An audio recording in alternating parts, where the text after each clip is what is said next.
101 है और एक 102 है, दो फ्लैट है उनके पास में। वो बेचना चाहता है 101 to mister Roy. Mister Roy को 101 बेचना चाहता है, बराबर है, उसने ऑफर भी 101 ही किया है, पर मिस्टर रॉय ने ये सोचा, उनको क्या लगा कि वो 102 को बेचना चाह रहा है और उन्होंने हाँ कर दी। बताओ क्या ये जो कॉन्ट्रैक्ट है वो वैलिड है? तो आपका आंसर आएगा कि ये कॉन्ट्रैक्ट वैलिड नहीं है। क्यों नहीं है? सिंपल है, सेक्शन नंबर 10 लिखना है, सेक्शन नंबर 10 की डेफिनेशन लिखनी है पूरी। जब भी सेक्शन नंबर 10 के ऊपर क्वेश्चन आएगा आपको पूरी डेफिनेशन लिखनी है, पूरी, ठीक है। पूरी डेफिनेशन लिखने के बाद में आपको ये लिखना है फ्री कंसेंट नहीं है, कंसेंसस एड इडिम यहां पर अवेलेबल नहीं है, सेम थिंग सेम सेंस नहीं है, सेम थिंग सेम सेंस नहीं है, वॉइडेबल है, वैलिड नहीं, सिंपल।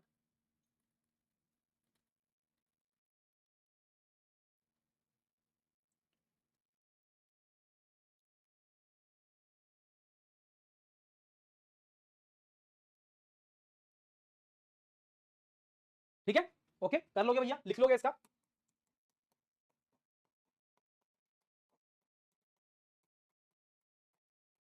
राइटिंग प्रैक्टिस के लिए लिखना, ठीक है, ओके।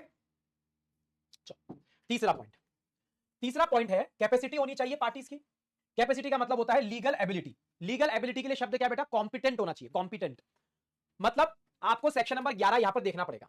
अब 11 की जो डिटेलिंग है वो भी सेक्शन नंबर 3 के अंदर, सॉरी यूनिट नंबर 3 के अंदर गई है, पर सेक्शन नंबर 11 के लिए मुझे आपको इन तीनों पॉइंट को एक बार समझाने की इच्छा है कि पर्सन मेजर होना चाहिए, साउंड माइंड का होना चाहिए और डिस्क्वालिफाइड नहीं होना चाहिए।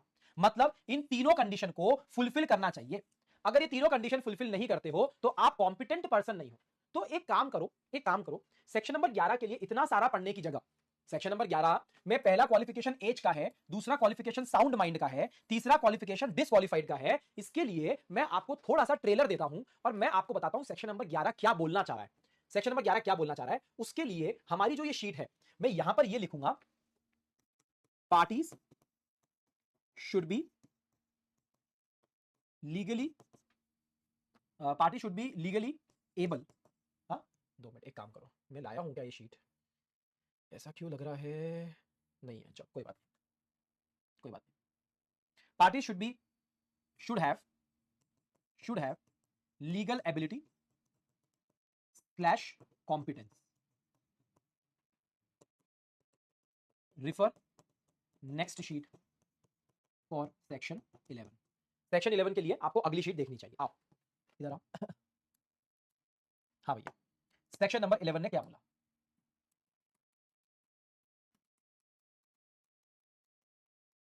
कॉम्पिटेंट पर्सन कौन है? आओ भैया, कॉम्पिटेंट पर्सन या कॉम्पिटेंट पार्टीज या उनके क्वालिफिकेशंस एक ही बात है। आओ, कितने क्वालिफिकेशन दे रखे? मतलब उनको क्वालिफाई करना पड़ेगा ना। देखो हर कोई एरा गेरा नथु गेरा कॉन्ट्रैक्ट बना लेगा ऐसा नहीं है बेटा, हर कोई एरा गेरा नथु गेरा कॉन्ट्रैक्ट बना लेगा ऐसा नहीं है बेटा, है ना। तो देखो अपना सबसे पहला अपन लिखते हैं यहां पर ए, यहां पर अपन लिखते हैं बी और यहां पर अपन लिखते हैं सी, ठीक है। यहां पर खींचते हैं अपन एक लाइन, यहां पर खींचते हैं अपन एक लाइन, ठीक है, ओके। चलो सबसे पहला है अपना एज का। किसका है बेटा? एज का। एज के अंदर एक सिंपल सी बात बोली उन्होंने कि आप माइनर नहीं हो सकते, माइनर नहीं हो सकते, आपको मेजर होना पड़ेगा। ये बात तो सिंपल है, पर इसमें एक बात ये पकड़ में आने लायक है कि माइनर मेजर मतलब 18 years of age, 18 years of age. अब जब हम 18 इयर्स ऑफ एज बोलते हैं ना बेटा, 18 इयर्स ऑफ एज, इसका मतलब 18 साल के जैसे ही आप हो जाओगे आप मेजर हो जाओगे। मतलब 0 मंथ और 0 डे भी चलेगा, 0 मंथ और 0 डे भी चलेगा। बट अगर 18 साल से, अगर 18 साल से एक दिन भी कम हुआ, कुछ मिनट भी कम हुए, कुछ घंटे भी कम हुए, एग्जाम्पल आप हो 17 साल के, आप हो 11 मंथ के, लेट्स से 29 डेज, इन सभी सिचुएशन में आप माइनर ही रहोगे। सर एक दिन बाद बर्थडे है मेरा, एक दिन बाद बर्थडे है सर मेरा, कल, कल मेरा बर्थडे है, तो बेटा फिर आप कल है तो आपका कल ही 18 साल के होंगे, तो आप उससे पहले नहीं हो सकते, उससे पहले आप नहीं हो सकते। सिंपल है, सिंपल है, ठीक है। अगला है बेटा साउंड माइंड। साउंड माइंड, अब देखो साउंड माइंड का होना मतलब बहुत इंपॉर्टेंट है। साउंड माइंड का मतलब होता है that he should be in senses, he should be in senses. Senses का मतलब क्या होता है बेटा? चेतना। मतलब आप क्या कर रहे हो, क्यों कर रहे हो, आपको पता होना चाहिए। क्या होना चाहिए? चेतना होनी चाहिए, मतलब आप अपने होश में रहना चाहिए, होश में। अब इसमें कौन कौन नहीं आता, जैसे मैं आपको एग्जांपल देता हूं। ऐसा इंसान जो परमानेंटली, परमानेंटली मतलब हमेशा के लिए लूनेटिक है, यानी कि पागल हो चुका है। परमानेंटली लूनेटिक इंसान जो है अनसाउंड माइंड का हो जाएगा, वो अनसाउंड माइंड का, ठीक है। जैसे यहां पर डेफिनेशन दे रखा है इडियट, एक शब्द दे रखा है इडियट। अब इडियट शब्द यूं तो हम रोजाना की लैंग्वेज में यूज कर लेते हैं, रोजाना की लैंग्वेज में हम लोग क्या बोल देते हैं, अबे इडियट है क्या यार, अबे इडियट है क्या यार। आपको एक बात समझ में नहीं आ रही है, आप इडियट बोलते रहे हो, पर अगर लॉ की लैंग्वेज से जाऊंगा ना मैं, लॉ की लैंग्वेज जाऊंगा ना, तो इन्होंने देखो क्या लिख रखा है, एक लूनेटिक इंसान, एक इडियट और एक ड्रंकन पर्सन जो किसी पदार्थ के इन्फ्लुएंस में है, इंटॉक्सिकेटेड है, वो साउंड माइंड का नहीं होता है। इडियट मतलब टेम्पररी भी, जिसकी दिमाग नहीं चल रही है, जिसका दिमाग नहीं चल रहा है, टेम्पररी भी। तो उस मोमेंट में मैंने परमानेंट और टेम्पररी दोनों लिख रखा है। आपका परमानेंटली दिमाग खिसक गया है तो बेटा फिर तो खत्म, आप कॉम्पिटेंट नहीं हो, आप इंटॉक्सिकेटेड हो, अभी आपने दारू पी रही, आज रात को कॉन्ट्रैक्ट साइन करोगे वैलिड नहीं रहेगा, आज रात को कॉन्ट्रैक्ट साइन करोगे वैलिड नहीं रहेगा। हाँ, दिन में 3-3 4-4 घंटे आप पागल हो जाते हो, बाकी टाइम आप सही रहते हो, तो उन 3-4 घंटे के लिए आप इडियट हो, उस टाइम पे आप कॉन्ट्रैक्ट साइन नहीं कर सकते। मतलब टेम्पररी भी उन 3-4 घंटे के अंदर आप हमारे हिसाब से साउंड माइंड के नहीं।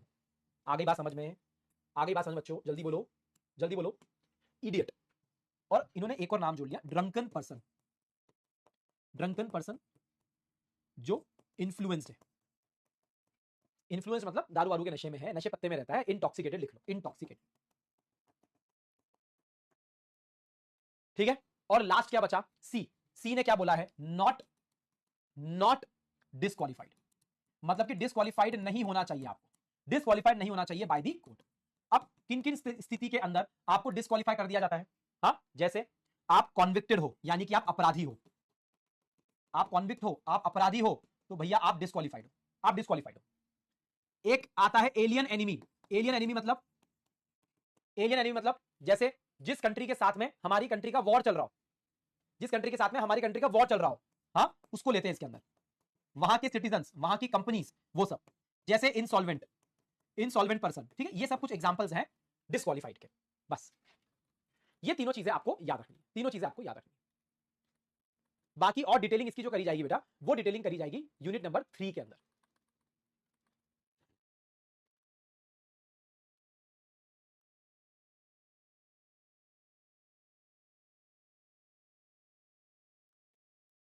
ठीक है, चलो थर्ड हो गया, थर्ड हो गया। फोर्थ आपको पता है कंसिडरेशन होना चाहिए, फोर्थ पॉइंट कंसिडरेशन होना चाहिए, कंसिडरेशन इज अ मस्ट, हमको पता है। फिफ्थ पॉइंट ने हमको बोला है कंसिडरेशन होना चाहिए, ऑब्जेक्ट होना चाहिए, और दोनों लॉफुल होना चाहिए, लॉफुल होना चाहिए। इसके लिए सेक्शन नंबर 23 है, अगेन आगे जाएगा यूनिट नंबर 3 के अंदर, बट थोड़ा सा ट्रेलर मैं आपको यहां पर देना चाहता हूं, थोड़ा सा ट्रेलर मैं आपको देना चाहता हूं। हमारे पास में 8-10 मिनट है, उसके अंदर ही खत्म हो जाएगा। अनलॉफुल मतलब वो चीजें होती है जिसको लॉ ने प्रोहिबिट कर रखा है। क्या कर रखा है, प्रोहिबिट। प्रोहिबिट करना मतलब लॉ ने बोला है ये काम मत करना, या फिर आपने ऐसा कोई रास्ता निकाला है जिससे आप कानून को चकमा दे रहे हो। कानून को चकमा देने वाली बात, यानी कि जिस कारण के लिए लॉ बनाया गया था उस चीज को आप डिफीट कर रहे हो, आप फ्रॉड कर रहे हो, आप ऐसा कोई काम कर रहे हो जिसकी वजह से किसी दूसरे इंसान की प्रॉपर्टी को या उस इंसान को नुकसान पहुंच रहा है, यानी कि इंजरी हो रही है, इंजरी हो रही है। अरे भैया आप कुछ ऐसा काम कर रहे हो जो पब्लिक पॉलिसी के खिलाफ है। पब्लिक पॉलिसी के खिलाफ मतलब इमोरल है, इमोरल है। जैसे छोटे छोटे बच्चों को भड़काना, उनसे जॉब करवाना, चाइल्ड अब्यूज करना, ये सब इलीगल काम है, ये लॉफुल नहीं है, लॉफुल नहीं है। आपको बात समझ में आ रही है? ये सब चीजें सेक्शन 23 के अंदर आपको बोली गई है, ठीक है। आओ आओ, और सिक्स्थ पॉइंट है कि वॉइड नहीं होना चाहिए। अब देखो आपको अंदर से प्रश्न आएगा कि सर क्या वॉइड है और क्या वॉइड नहीं है, क्या हमको अभी याद करना है क्या? नहीं, आपको अभी याद नहीं करना है। क्या वॉइड है और क्या वॉइड नहीं है, ठीक है, वो लॉ डिक्लेयर करता है, लॉ डिक्लेयर करता है। और लॉ बोलता है कि ऐसा कोई भी अग्रीमेंट नहीं करना है जो इलीगल है या वॉइड है, या वॉइड है। क्यों? क्योंकि वॉइड अग्रीमेंट का कोई भी लीगल इफेक्ट नहीं होता है, कोई भी लीगल इफेक्ट नहीं होता है। अब आप पूछोगे कि सर कोई लिस्ट है क्या? कोई लिस्ट है क्या? है बेटा, लिस्ट है, देखो इधर आओ, ये लिस्ट है, ये लिस्ट है, टोटल 11 आइटम की लिस्ट है। ये सिर्फ रेफरेंस के लिए बेटा, ये सिर्फ जस्ट फॉर नॉलेज है, अभी just for knowledge, because to be covered in unit number 3। आपको समझ में आ रहा है यूनिट नंबर 3 में कितना तहलका मचाने वाला है? यूनिट नंबर 3 के अंदर बहुत खतरनाक तहलका मचने वाला है, पहले बता रहा हूं मैं। हाँ देखो यहां पर सब दिखेगा आपको, बार बार क्या शब्द दिखेगा, ये सब कुछ वॉइड है, सब कुछ वॉइड है। ये वॉइड अग्रीमेंट की जो लिस्ट है ना, ये हमको दे रखी है ऑलरेडी। किसने दे रखी है? हमको ऑलरेडी दे रखी है। किसी इनकॉम्पिटेंट पार्टी के साथ में अग्रीमेंट कर लेना वॉइड है, अनलॉफुल काम करना वॉइड है, सब लिख रखा है ऑलरेडी। कंसिडरेशन के बिना अग्रीमेंट बनाना वॉइड है, किसी की शादी रोकना वॉइड है, किसी का धंधा रोकना वॉइड है, किसी के लीगल प्रोसीडिंग्स में हस्तक्षेप करना वॉइड है ना, इम्पॉसिबल एक्ट करना वॉइड है। ये सब कुछ यूनिट नंबर 3 के अंदर एक एक के ऊपर ऑपरेशन किया जाएगा, एक एक के ऊपर ऑपरेशन किया जाएगा, है ना। अभी आप मेरे साथ में आओ, मेरे साथ में आओ, इधर अपनी शीट को कंप्लीट कर लो। कहां भाग रहे हो नालायक को, इधर आओ, कहां भाग रहे हो, इधर आओ। फोर्थ पॉइंट लिखो मेरे साथ में फटाफट, इधर आओ। हो गया। फोर्थ पॉइंट लिखो मेरे साथ में, इधर आओ। Consideration is a must, consideration is a must, correct है। फिफ्थ पॉइंट ने क्या बोला भैया, हाँ, object of consideration must be lawful and legal, बराबर है। Object and consideration must be legal and lawful as per section 23, as per section 23, बराबर है। और आपका आखिरी सिक्स्थ पॉइंट क्या है बेटा, सिक्स्थ पॉइंट क्या है, सिक्स्थ पॉइंट ये है, नॉट एक्सप्रेसली declared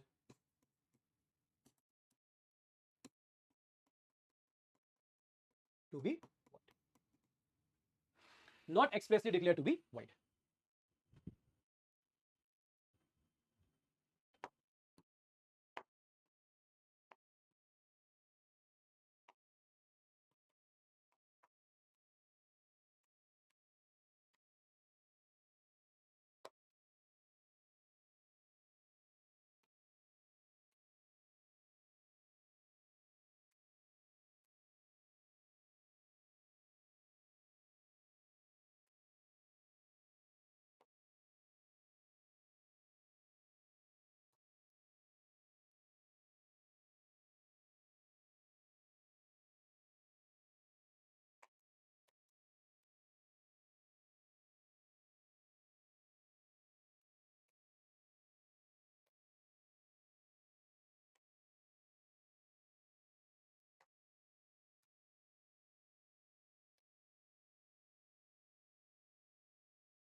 क्यों बनाई मैंने जगह, क्यों बनाई मैंने जगह, हाँ, इसलिए जगह बनाई क्योंकि मुझे कुछ एग्जाम्पल लिखवाने आप लोगों को। वो एग्जाम्पल्स हैं लॉफुल कंसिडरेशन के, और अनलॉफुल कैसे होता है मैं उसको मुझे आपको समझाना है। ऑब्जेक्ट और कंसिडरेशन लॉफुल और लीगल होना चाहिए। इसके अंदर क्या क्या नहीं आना चाहिए बेटा, इसके अंदर क्या क्या नहीं आना चाहिए, एग्जाम्पल, ऐसी चीजें नहीं आना चाहिए जो प्रोहिबिटेड बाय लॉ हो, प्रोहिबिटेड बाय लॉ हो। ऐसी चीजें नहीं आना चाहिए जिसकी वजह से इंजरी हो। किसको इंजरी हो सकती है, टू पर्सन और हिज प्रॉपर्टी, उस इंसान को या उस इंसान की प्रॉपर्टी को। ऐसा कुछ नहीं होना चाहिए जो फ्रॉडुलेंट है, फ्रॉडुलेंट एक्टिविटी नहीं होना चाहिए। ऐसा कुछ नहीं होना चाहिए जो पब्लिक पॉलिसी के खिलाफ हो, अपोज्ड टू पब्लिक पॉलिसी। इन सबका ऑपरेशन अपन करेंगे, पर ये चीजें ऑलरेडी लिखी हुई थी तो अपन ने उसको यहां पर डन कर दिया।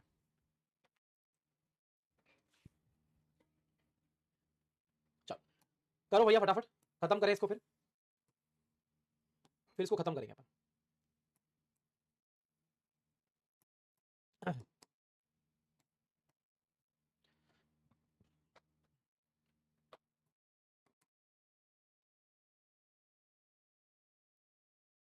हो गया डन। एक एग्जांपल दूं और खत्म करूं, एक एग्जांपल दूं और खत्म करूं। अनलॉफुल ऑब्जेक्ट समझाने के लिए, अनलॉफुल ऑब्जेक्ट समझाने के लिए एक एग्जांपल देता हूं। उस एग्जांपल पे सुनना, समझना और घर जाना, फिर घर जाना। मैंने बोला कि मुझे ये घर सेल करना है। मुझे एक बात बताओ, क्या घर को बेचना कोई गलत बात हो गई क्या? अरे एग्जांपल है, पढ़ाई खत्म हो चुकी है, 2 मिनट का एग्जांपल दे रहा हूं, अगली क्लास पे चर्चा करेंगे अपन। अरे घर बेचना क्या गलत काम हो गया क्या? घर बेचना अनलॉफुल है क्या? नहीं, घर बेचना अनलॉफुल नहीं है। मैं आपको दिखा रहा हूं, दो चीजें बोली ना, कि ऑब्जेक्ट भी लॉफुल होना चाहिए और कंसिडरेशन भी लॉफुल होना चाहिए। तो मैं आपको ये प्रूव कर रहा हूं कि कंसिडरेशन कैसे गलत हो सकता है। देखो, घर बेचना तो लॉफुल है, पर सामने वाला आदमी क्या बोल रहा है कि मैं तुझे घर बेचूंगा, उसके बदले मैं तुझे पेमेंट कैसे करूंगा कि मेरे पास में 100 किलो कोकेन रखा हुआ है। क्या रखा हुआ है मेरे पास? 100 किलो कोकेन रखा हुआ है। अब मुझे एक बात बताओ, ये वाला जो पार्ट है, सुनो, ये वाला जो पार्ट है ये तो ठीक था, घर बेचने वाला, घर बेचने में तो कोई दिक्कत नहीं है। पर घर बेचने पे जो पैसे आ रहे हैं, जो उसका कंसिडरेशन है, वो ड्रग्स बेच के आ रहा है। कंसिडरेशन अनलॉफुल हो गया। आपका भले ऑब्जेक्ट सही दिख रहा है, पर आपका कंसिडरेशन अनलॉफुल हो गया। आपको बात समझ में आई? आपको बात समझ में आई कि नहीं आई? अभी देखो, मजनू भाई ने एक पेंटिंग को चोरी कर ली। मजनू भाई की ये जो पेंटिंग है उसकी चोरी कर ली। किसने? अक्षय ने। अपने अक्षय पाजी ने मजनू भाई की पेंटिंग को चोरी कर लिया। बराबर है? बराबर है। तो मजनू भाई चले गए कोर्ट के पास में।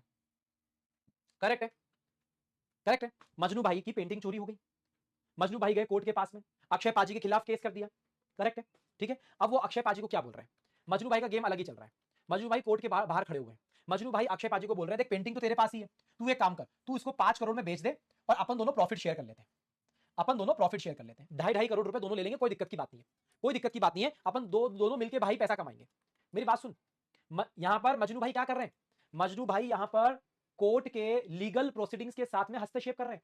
वो कोर्ट को अपना काम नहीं करने दे रहे हैं। वो एक चोरी करी हुई पेंटिंग के लिए कॉन्ट्रैक्ट कर रहे हैं। मतलब आपका ऑब्जेक्ट ही गलत है। आप किसका कॉन्ट्रैक्ट कर रहे हो? जो चोरी का माल है।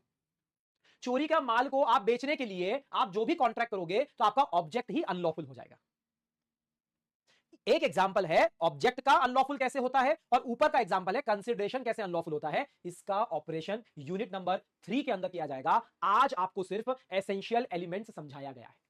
एसेंशियल एलिमेंट्स की दुनिया में टोटल 11 पॉइंट थे। तो आज मैंने आप लोगों को क्या करवाया है, देख लो। आज मैंने आप लोगों को सबसे पहले वो जो 5 पॉइंट थे, ये जो 5 पॉइंट थे, मैंने सिर्फ पहले आपको यह समझाया कि इन 5 पॉइंट का तो होना नक्की है, ये इंप्लाइड है, ये होना ही चाहिए। फिर हमने सेक्शन नंबर 10 के दर्शन करे और सेक्शन नंबर 10 का हमने एक डेफिनेशन लिखा, क्योंकि सब जगह हमको सेक्शन नंबर 10 लिखना पड़ेगा। उसके बाद में इन 6 के 6 पॉइंट का हमने थोड़ा सा ऑपरेशन करा। जितना हमको यूनिट नंबर 1 के अंदर देखना था वो हमने देखा, और अब हम आगे बढ़ रहे हैं। सेक्शन नंबर 11 भी साथ में देखा है हमने, तीनों ए, बी और सी, एज, साउंड माइंड और नॉट डिस्क्वालिफाइड भी हमने देख लिया। टाइप्स ऑफ कॉन्ट्रैक्ट आगे आएंगे कल की क्लास में। 2 क्लास लूंगा कॉन्ट्रैक्ट के क्लासिफिकेशन के ऊपर, ठीक है? कल की और परसों की class classification and types of contracts आएंगे बेटा, ठीक है? कल की क्लास में और परसों की क्लास में, ठीक है? तो अगला टॉपिक है टाइप्स ऑफ कॉन्ट्रैक्ट, फिर करेंगे ऑफर की चर्चा, और फिर करेंगे एक्सेप्टेंस की चर्चा, ठीक है? ओके, चलो, मजा आया? बच्चा लोग मजा आया? जल्दी बोलो एवरीबॉडी। कॉन्ट्रैक्ट एक्ट का दूसरा लेक्चर था, चिंदी था बेटा, चिंदी। देखो, एक आखिरी बात बोल के जा रहा हूं। कॉन्ट्रैक्ट एक्ट में माल मसाला ज्यादा है। हमने जो 3 स्टार शीट का फॉर्मेट रखा है वो कॉन्ट्रैक्ट एक्ट के लिए वरदान है, वरदान। जब पीछे पलट के कॉन्ट्रैक्ट एक्ट जैसे समुद्र को रिवाइज करने की सोचोगे, यही शीट्स काम आने वाली है। आपको क्या करना है, आप सुनते जाओगे तो आपको लगेगा हम भूलते जा रहे हैं, कोई दिक्कत की बात नहीं है। कॉन्ट्रैक्ट एक्ट को क्लास में आके अटेंड करो और बाकी सारे चैप्टर्स का रिवीजन चालू कर दो। सुन लो मेरी बात, अभी तुम्हारा धर्म सिर्फ यही है, कॉन्ट्रैक्ट एक्ट को लाइव आकर सुनना है और लेक्चर चलते चलते लिखना है। अगर ये कर लिया, if you are able to do this, that you are attending all the live classes of Indian Contract Act and you have zero backlog of previous chapters and you have started your revision, you are going to be in a very sweet spot, very sweet spot. आप सितंबर attempt के लिए full proof तैयार हो, full proof तैयार, ठीक है? तो बाकी चैप्टर्स का रिवीजन स्टार्ट कर देना। अगला चाणक्य 3.0 में जो वीडियो आएगा रिवीजन के लिए वो आएगा नेगोशिएबल का। एलएलपी आई होप आप लोगों ने कर लिया होगा। अब मैं नेगोशिएबल दूंगा आपको 14 मार्क्स का, वन शॉट, ठीक है? डन कर देंगे, ठीक है? तो 3.0 चलता रहेगा, पहले वन शॉट्स आएंगे, उसके बाद में राइटिंग प्रैक्टिस चालू होगी यूट्यूब के ऊपर, ठीक है? तो इसीलिए सब कुछ पैरेलल चलने वाला है बेटा। अपने लिए बहुत क्रूशियल माहौल आ चुका है बेटा, बहुत क्रूशियल माहौल आ चुका है, ठीक है? Time is very important for us now, for September attempt people, I am telling you, there is no going back now, no going back. आप पीछे पलट के नहीं देखना है, खत्म करेंगे सितंबर में, ठीक है? Okay, good. पढ़ा हुआ है ना, कंपनी से का वन शॉट देख लो, हाँ, सब तो डाल रखा है।